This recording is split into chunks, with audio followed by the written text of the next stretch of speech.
Thomas and Percy enjoy working in the docks. They like the sea air and the sound of the gulls. But one day the friends were feeling hot and bothered. A crane was causing trouble. His name is Cranky, and this was his first day at the docks. "You're useless little bugs," he called from above. "If you put these trucks on the inside lines, then I wouldn't have so far to travel." "Rubbish," said Thomas. "We always arrange our trucks like this, and no crane has ever complained before." "Well, I'm complaining now." And Cranky banged his load down on the quayside. Later, the two engines met Gordon and James and told them about Cranky. "Cranes are hairy-fairy things. They need a lot of attention, like me, in fact," said Gordon. "You should see the situation from Cranky's point of view," huffed James. "He's high up in the air, coping with wind, rain, and baking sun. Then he looks down and sees you two little engines being annoying. No wonder he called you bugs." When Cranky heard that the big engines agreed with him, he grew bossier still. Come on, push those trucks closer to me." But Percy was too upset to concentrate and pushed the trucks too far. Poor Percy. Then, Cranky played a trick on Thomas. "Push your trucks onto the outside line. It's easier for me to load up." So Thomas did.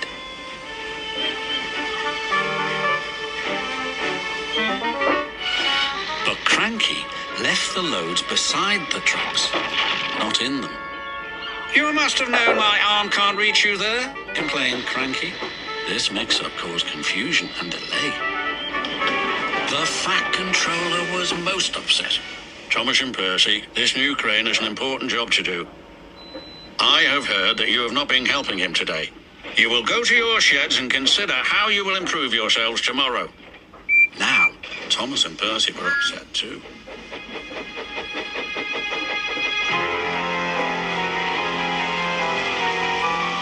That evening, a big storm raged across the island.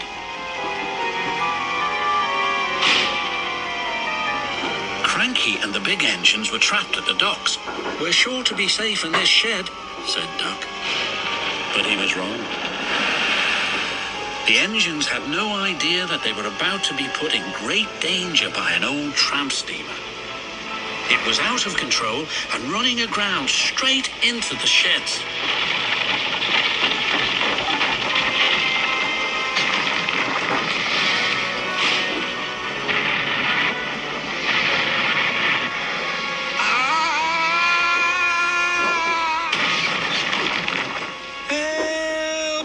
Called the engines from inside the shed. "I can't," called Cranky pathetically. When the storm was over, the Fat Controller rushed to the scene of destruction. "Thomas and Percy will help you," he called to Cranky, "and then you can help the engines." "Oh, please, hurry," cried Cranky, "and tell them I'm sorry I was rude to them." "So it was you," murmured the Fat Controller. "I owe those engines an apology." Thomas and Percy soon came to the rescue. And it wasn't too long before Cranky was upright again and clearing the wreckage.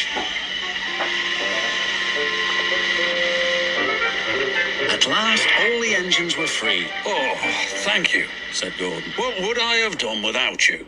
"Well, I had to be rescued before I could help you. But I never thought it would be by a couple of Cranky was about to say bugs, but he quickly corrected himself. Small engines, thank you. I'll never be rude again. However, you two might in my way, so move over." "Pah," said Percy. "He's back to bugging us." "Don't move. You're still attached to Cranky." But it was too late. Cranky still looks down on the two little engines. But ever since that stormy night, he never calls them bugs or mites because he knows they may bite back.